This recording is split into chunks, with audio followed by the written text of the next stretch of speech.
Big reaction today to the bombshell news that Prince Andrew has been stripped of his title. He's so on the outs with the rest of the royal family. Word is they have disinvited him from the upcoming Christmas festivity. He used to be the Queen's golden boy, the cocky, self-assured son who was incapable of making a mistake. However, there was something more darker hidden behind the nautical uniform and polished attractiveness. The man formerly known as Prince Andrew, Andrew Mountbatten Windsor, has suffered more than any other royal in contemporary history. His connections to controversy, his conceit, and his unexpected demise weren't random.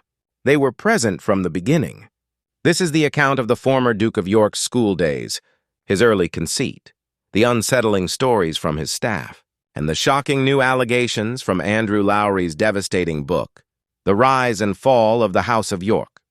Andrew soon gained notoriety at Gordonston School in Scotland, the same exclusive school that taught Prince Philip, King Charles, and Prince Edward. His classmates remember him as a slimy sawando, conceited, self-satisfied, and a bully. When he didn't get his way, one woman recalled his strutting around the school and shouting, "You do know who I am."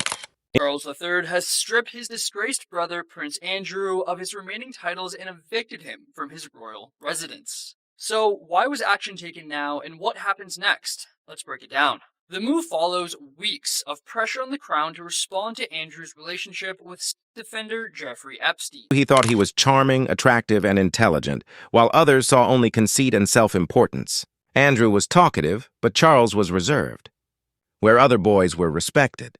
He insisted on it. That conceit would become both his hallmark and his downfall. His peers were not the only ones who noticed. Biographer Andrew Lowy was informed by a housemaster that, in contrast to his brothers, Andrew's time at Gordon was rarely discussed. Why? Because he was always called a bully by everyone. He appeared fixated on his royal status, according to staff. Andrew refused to be modest, even in an institution designed to toughen and humble royalty. He desired to be unique. Keep your distance from the throng at all times. Even though the lads didn't like him, Andrew always had plenty of female companionship. Disgrace, I'll be completely honest.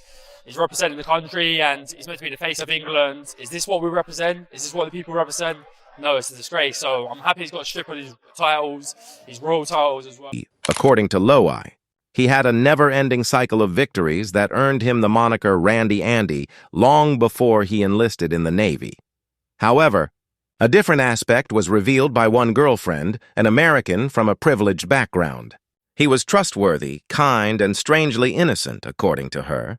She mentioned a young man who was afraid of being exploited because of his rank. Andrew is characterized by the contrast, the haughty display that conceals a deep sense of vulnerability. Nothing changed when Andrew enrolled at Dartmouth Naval College. A fellow cadet claimed that he would have preferred to be an Edwardian gentleman, a man out of time who carried his title like armor. Someone else called him unworldly and toffee-nodes. Even his peers were obliged to salute his car at the Royal Naval Air Station at Cornwall. One policeman made a joke, Particular occasion went into Prince Andrew's bedroom and his apartments, and on his bed was, I now know was 72, I said about 50, but I may confirm it was 72 because she had to count them. 72 teddy bears on his bed. And then my inspector showed me a laminated card which is in the side a pattern emerged. The young prince, who had once intimidated classmates, was now a Navy officer, demanding respect from his subordinates. The royal cap had turned into his shield and everyone else's burden. A bullying youngster grows up to be a guy who chastises employees. Adolescents who demand respect grow up to expect obedience as adults. A teenage cadet who hides behind his title turns into a disgraced man who avoids responsibility. He was shaped by privilege, but he was wrecked by entitlement. Let's fast forward to today. The Queen's once favorite son has become the monarchy's biggest embarrassment after being stripped of all royal titles. Exiled from public life and forced to leave the 30-room residence known as the Royal Lodge. King Charles became impatient. He informed his brother that it was over with a single phone call. The honors, titles, grace, and even the house Andrew would have to leave behind. News out of London, where Buckingham Palace has issued a statement saying that King Charles has started the formal process to strip Prince Andrew of his prince title.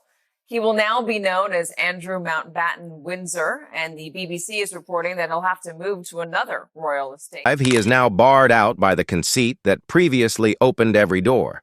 This story contains irony. The youngster who said, "You do know who I am," is now a guy that nobody wants to think about. His name has become poisonous, a representation of how ego and power can destroy a heritage from the inside out. According to those close to him, he spends the majority of his days holed up, furious, playing video games, avoiding reality, and still believes the monarchy owes him something. However, forgiving necessitates humility, something Andrew was never taught. Former royal employees have come forward in recent months, and their accounts are terrible.